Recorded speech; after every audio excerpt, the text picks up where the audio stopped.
महाराष्ट्र सरकार ने, महाराष्ट्र पुलिस प्रशासन ने जिस तरीके से व्यवहार किया है from the beginning to the end, case को ढूंढे जा रहे हैं कि किस तरीके से अर्नब गोस्वामी को फंसाया जा सकता है।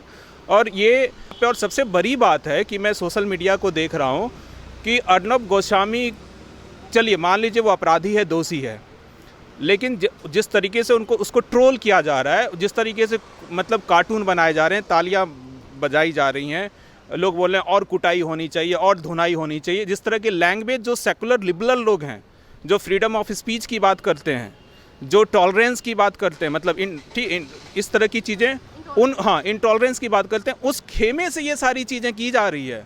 मतलब वो जश्न मना रहे हैं, ठीक है, और उस जश्न में एक वहाँ पे वो न्यूट्रल नहीं है, वो पूरी तरह से वो बेस्ट हैं।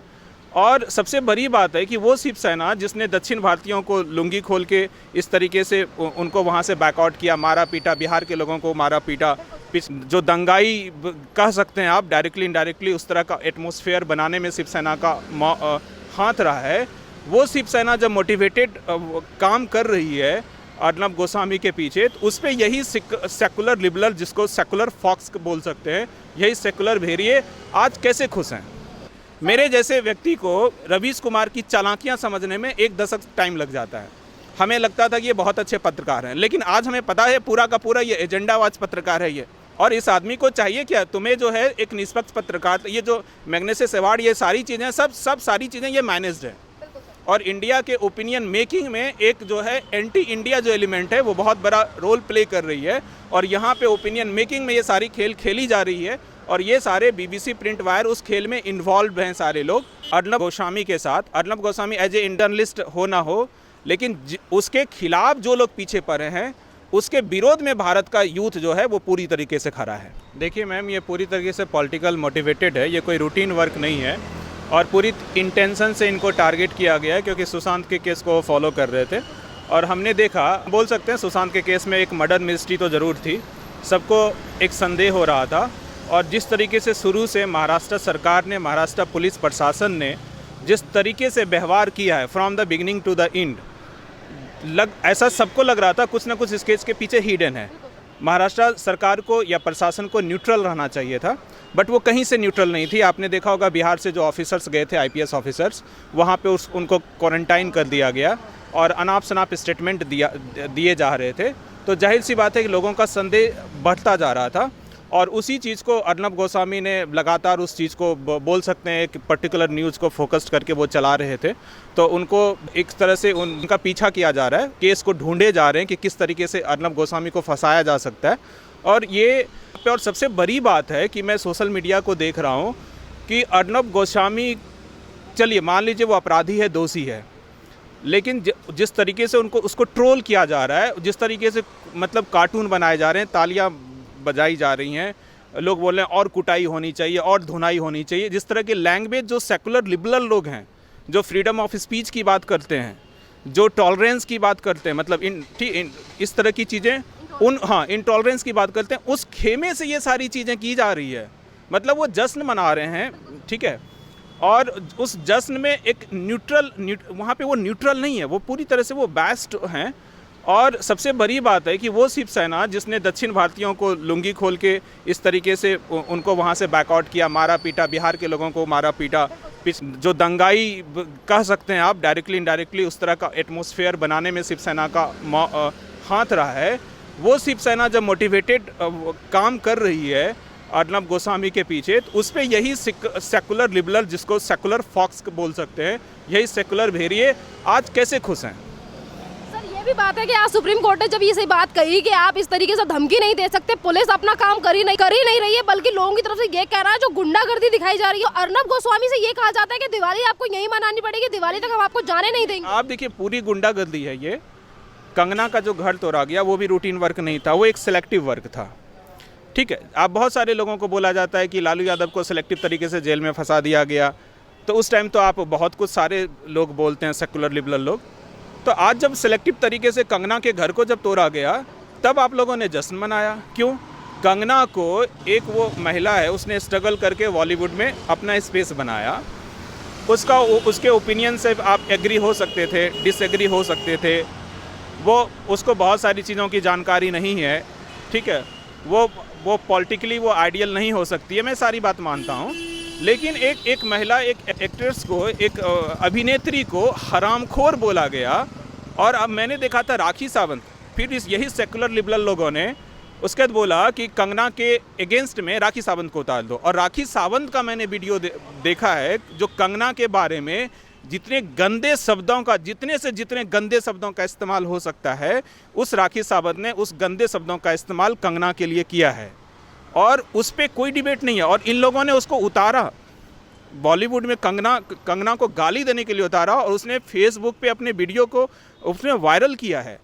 तो कंगना को इस तरह से हरामखोर बोलना, उस टाइम यही जो फेमिनिस्ट हैं, जो सेकुलर लिबरल लोग हैं, ये कहाँ पे चले जाते हैं? ये भी सवाल है ना कि जिस तरीके से अगर हम अर्नब गोस्वामी की फिर से बात करें तो अर्नब गोस्वामी ने, आपने देखा होगा कि पालघर का मुद्दा उठाया, सुशांत सिंह राजपूत का मुद्दा उठाया, हिंदुत्व की बात को लेकर वो हमेशा बात करते हैं, देश के हित के लिए बात करते हैं। तो आखिरकार शिवसेना को उनसे इतनी क्या प्रॉब्लम हो गई कि उनकी पुलिस भी गुंडागर्दी करती है और वो खुद भी गुंडागर्दी अर्नब गोस्वामी के साथ कर रहे हैं? देखिए, हमारा जो पूरा मीडिया है या पूरा जो इंटेलेक्चुअल क्लास है वो दो वर्ग में डिवाइड है। एक जो है सेलेक्टिव तरीके से हिंदुत्व राष्ट्रवाद का मुद्दा वो उठा रहे हैं, दूसरा जो सेकुलर लिबरल लोग हैं वो भी बहुत ही सेलेक्टिव तरीके से अपने एजेंडे को आगे बढ़ा रहा है। दोनों में अंतर क्या है? जैसे हमारे जो रवीश कुमार हैं, प्रसन्न वाजपेयी हैं, अभिसार शर्मा हैं, इस तरह के जो आरफा खानम शेरवानी है, अंतर ये है कि ये लोग बहुत ही चालाकी से, बहुत ही ऑर्गेनाइज तरीके से, बहुत ही डिप्लोमेटिकली ये अपने एजेंडे को आगे बढ़ाते हैं, ठीक है। और रवीश कुमार जैसे लोग जो पूरी तरीके से कांग्रेस के लिए काम करते हैं, कांग्रेस नहीं, जितने विपक्ष में जो प्राइवेट लिमिटेड है, जो विपक्षी जितनी पार्टियां हैं, सब पॉलिटिकल प्राइवेट लिमिटेड है। मैं इनसे पूछता हूं, आप जो बीजेपी गवर्नमेंट के प्राइवेटाइजेशन का विरोध करते हो, निजीकरण का विरोध करते हो, तो ये जितनी लोकतांत्रिक पार्टियां थी सब एक फैमिली का प्राइवेट लिमिटेड कंपनी है। आपने क्यों नहीं विरोध किया? आपने क्या, ये आपके प्राइम टाइम पे ये बात क्यों नहीं आती है कि ये सारी जो विपक्षी पॉलिटिकल पार्टियां हैं, ये एक जाति, एक फैमिली का ये कंपनी है? आपके प्राइम टाइम पे ये डिबेट क्यों नहीं आता है? आपके प्राइम टाइम पे ये डिबेट क्यों नहीं आता है? प्राइम टाइम की बात की, मैं फिर से अर्नब गोस्वामी को लेकर बात करूंगी कि प्राइम टाइम को लेकर तो काफी सारे ऐसे पत्रकार हैं जो हमेशा कुछ भी अगर देश में हो जाता है तो उसको बढ़ा चढ़ाकर दिखाने की कोशिश की जाती है। ये कहा जाता है कि लोकतंत्र का गला घोटा जा रहा है। और जब एक मीडिया पर्सन के साथ इतना बड़ा हो जाता है, चीफ एंड एडिटर है आर भारत के अर्नब गोस्वामी, तो तमाम पत्रकार ऐसे हैं जो उनके हित के लिए नहीं बोलते, जो उनके साथ बदतमीजी की गई, शिवसेना के लिए एक वर्ड नहीं बोलते। नहीं, हित के लिए ये कहाँ से बोलेंगे? ये सारे लोग ऑनेस्ट नहीं, इनका एजेंडा है। ये जितने विपक्ष के आपको पत्रकार देखते हैं, ये सबका एजेंडा है। सब ये लोग जनता के लिए नहीं काम कर रहे हैं। ये लोग कांग्रेस पार्टी या जो विपक्षी प्राइवेट लिमिटेड कंपनियां हैं उनके लिए ये लोग काम करते हैं और इनके एजेंडे में जो फिट बैठेगा ये उन्हीं की बात करेंगे।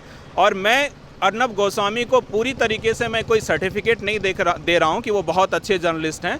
उनका भी अपना एक है, उनकी भी एक लाइन है, उस लाइन पे वो बोलते हैं, ठीक है। लेकिन यदि कोई अर्नब पे क्वेश्चन मार्क कर रहा है तो ये दूध के धुले नहीं है। ये लोग ज़्यादा सातिर हैं, एकेडमिक रूप से ज़्यादा डेवलप्ड हैं। आज भी मैं कह रहा हूँ, जिस पत्रकारों को बोला जाता है कि गोदी मीडिया है, गोदी मीडिया से ज़्यादा पावरफुल, ज़्यादा डोमिनेंट, ज़्यादा और ऑर्गेनाइज जो मीडिया हाउस हैं, और इन लोग भारत की जनता इनके खिलाफ है। तो जो मेन स्ट्रीम जो न्यूज़ हुआ करती थी, जो कभी कांग्रेस के लिए काम करती थी, वो सारे आम जनता ने उसको वहाँ से धक्के मार के निकाल दिया है या उनकी रिलायबिलिटी खत्म हो चुकी है।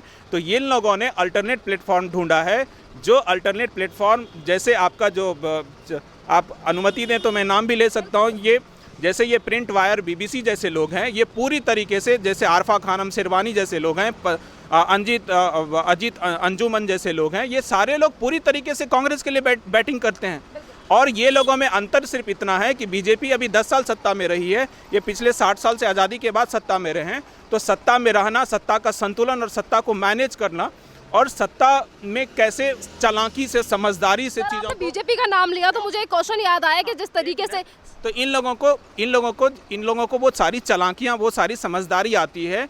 तो ये सत्ता कांग्रेस के जो समर्थित, जो प्राइवेट लिमिटेड कंपनियों के जो पत्रकार हैं, ये मोर मैच्योर हैं, और वो मैच्योर में अपनी गलतियाँ आम जनता को समझना मुश्किल हो जाता है। मेरे जैसे व्यक्ति को रवीश कुमार की चालाकियाँ समझने में 1 दशक टाइम लग जाता है। हमें लगता था कि ये बहुत अच्छे पत्रकार हैं, लेकिन आज हमें पता है पूरा का पूरा ये एजेंडावाज पत्रकार है ये। और इस आदमी को चाहिए क्या? तुम्हें जो है एक निष्पक्ष पत्रकार, ये जो मैग्नेसेस अवार्ड, ये सारी चीज़ें सब सारी चीज़ें ये मैनेज्ड है। और इंडिया के ओपिनियन मेकिंग में एक जो है एंटी इंडिया जो एलिमेंट है वो बहुत बड़ा रोल प्ले कर रही है।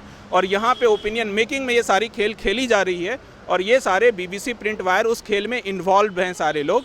हाँ सर, अभी आपने जैसे कि अभी आपने पॉलिटिक्स पार्टियों का नाम लिया और आपने कहा कि बीजेपी 10 सालों से राज कर रही है। 10 साल हुए नहीं है, होने वाले हैं 10 साल।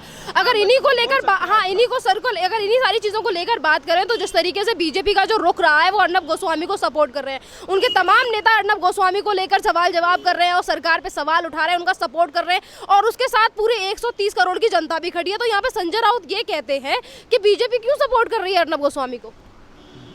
बेहतर ये होता कि पत्रकार कम्युनिटी जो है इसके सपोर्ट में आते। इसके सपोर्ट में नहीं आते कि अर्नब गोस्वामी बहुत अच्छा जर्नलिस्ट है, इसके सपोर्ट में आते। ये जो तरीका है पॉलिटिकल मोटिवेटेड सेलेक्टिव तरीका है, इंटेंशनली जो है आप किसी के पीछे पड़ना, किसी के पीछे सिस्टम को छोड़ देना, वो तरीका है। और पत्रकारों को आना चाहिए था। पत्रकार लोग बहुत सारे ये बोल रहे हैं कि अर्नब गोस्वामी कहाँ था जब बाकी पत्रकारों के साथ इस तरह की फ्रीडम ऑफ स्पीच की बात थी। तो अर्नब गोस्वामी वहाँ पे अपना एजेंडा चला रहे थे।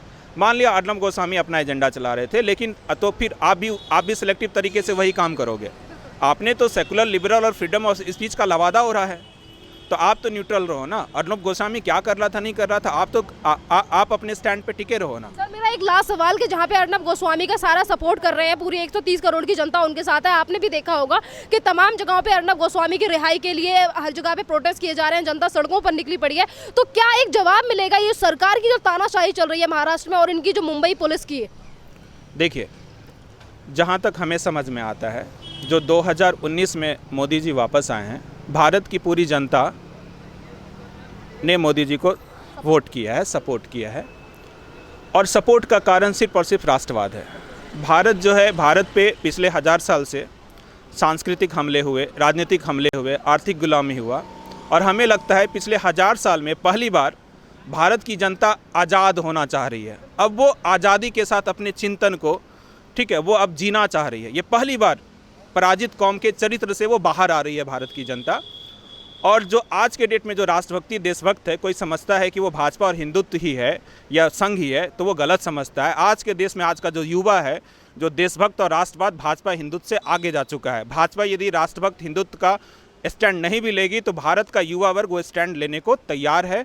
और इसमें जो है अर्नब गोस्वामी के साथ, Arnab Goswami as a journalist हो ना हो, लेकिन उसके खिलाफ जो लोग पीछे पड़े हैं, उसके विरोध में भारत का यूथ जो है वो पूरी तरीके से खड़ा है। और भारत का यूथ आगे भी खड़ा रहेगा। भारत का जो यूथ है वो पूरी तरीके से अर्नब गोस्वामी के साथ खड़ा है। Arnab Goswami as a journalist के साथ नहीं हम बोल रहे हैं, लेकिन उनके खिलाफ जो लोग हैं, अर्नब गोस्वामी के पीछे जो लोग, अर्नब गोस्वामी के पीछे जो पूरा सिस्टम पड़ा है, वो जो पूरा नेक्सस है बॉलीवुड का, जो आपका अंडरवर्ल्ड का नेक्सस है, जो सेकुलर फॉक्स है, जो कांग्रेस या विपक्षी दलों की जो प्राइवेट लिमिटेड कंपनियां हैं, जो ये जो आपका NRC और CA के पीछे जो पूरा मोटिवेटेड गैंग था, ये कोई अलग अलग नहीं है। जब सुशांत की जब मर्डर मिस्ट्री जब आई और उस पर जिस तरीके से इन लोगों ने, किसी ने मतलब पूरी तरीके से न्यूट्रल रहे, किसी ने जानने की कोशिश नहीं की, ये पूरा जो सेकुलर लिबरल गैंग है, मुझे उसी टाइम एहसास हो गया था ये NRC और CA का जो गैंग है, और ये गैंग और ये जो आपका जो अभी जो आप देख रहे हैं जो अर्नब गोस्वामी के जो पीछे पड़ा है, और ये सेम ही गैंग है, ये अलग अलग गैंग नहीं है, ये उसी का अलग अलग है, ठीक है, ये आपका। और ये लोग बहुत ही सातिर और बहुत ही छिपे हुए लोग हैं। अब हम जैसे लोग इस बातों को जान चुके हैं। ओके, धन्यवाद।